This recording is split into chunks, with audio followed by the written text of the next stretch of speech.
உலகத் தமிழர்களின் உயிர்நாதம் உண்மை தமிழ் தொலைக்காட்சி.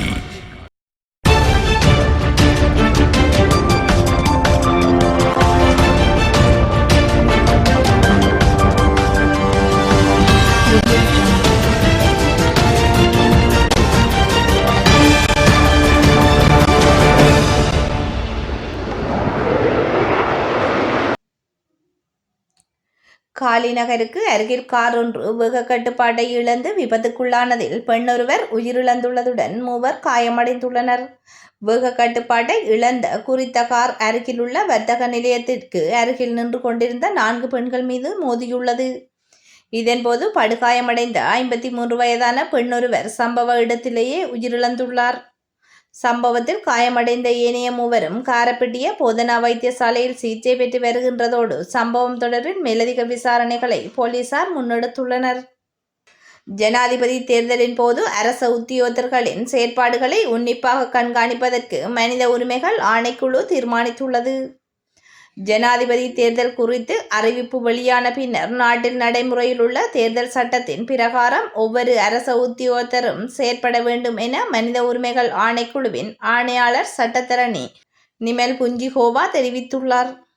அரச உத்தியோகத்தர்கள் சட்டத்தை பாரபட்சமின்றி அனைவரும் பொதுவாக செயற்படுத்த வேண்டும் என மனித உரிமைகள் ஆணையாளர் வலியுறுத்தியுள்ளார். சட்டத்தை உரிய முறையில் கடைபிடிக்காது சில அதிகாரிகள் செயற்படுவதால் அங்கு மக்கள் மீது மனித உரிமைகள் மீறப்படுவதாக நிமால் புஞ்சிகோவா குறிப்பிட்டுள்ளார். இதனால் ஜனாதிபதி தேர்தலின் போது அரச உத்தியோகத்தர்கள் மற்றும் அரச நிறுவனங்கள் மக்களின் மனித உரிமைகளை மீறும் வகையில் செயற்படக்கூடாது என அவர் வலியுறுத்தியுள்ளார். இலங்கையில் போதைப்பொருள் காரணமாக ஆண்டுதோறும் சுமார் 40,000 பேர் உயிரிழப்பதாக அதிர்ச்சி தகவல் வெளியாகியுள்ளது. இத்தகவலை ஆபத்தான மருந்துகளின் தேசிய கட்டுப்பாட்டு சபை தெரிவித்துள்ளது.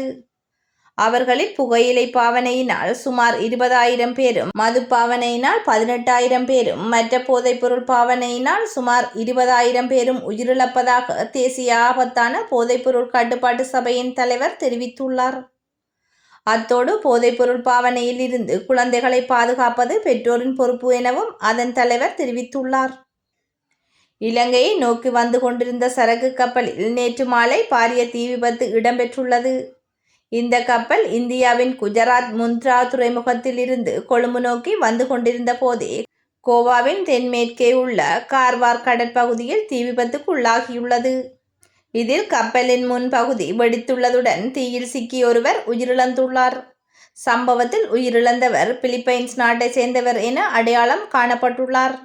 கப்பலில் பிலிப்பைன்ஸ், மாண்டினெக்டின் மற்றும் உக்ரைன் நாட்டவர்கள் உட்பட 21 பணியாளர்கள் இருந்துள்ளனர்.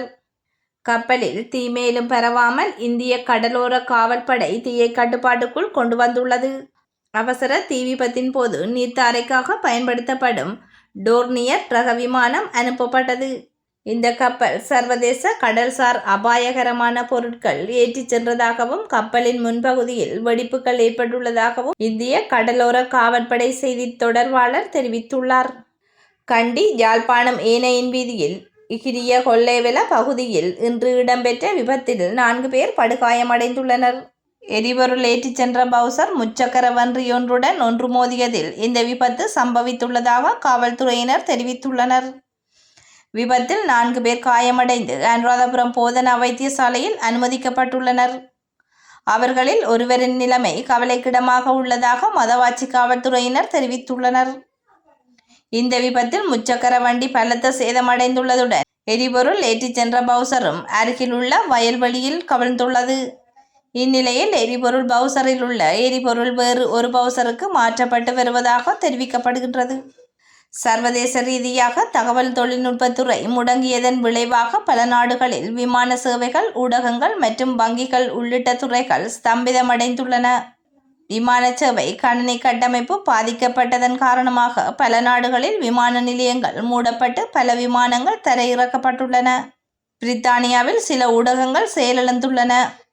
லண்டன் பங்குச் சந்தையும் பாதிக்கப்பட்டுள்ளதாக அறிவிக்கப்பட்டுள்ளது.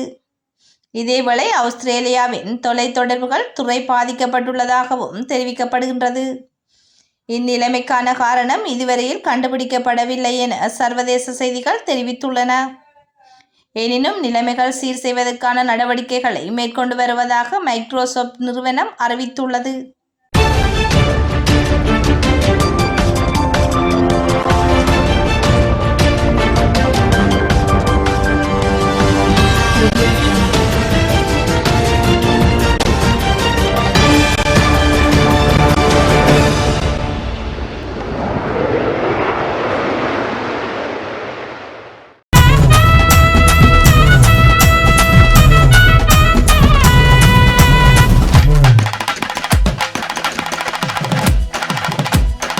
உலகத் தமிழர்களின் உயிர்நாதம் உண்மை தமிழ் தொலைக்காட்சி.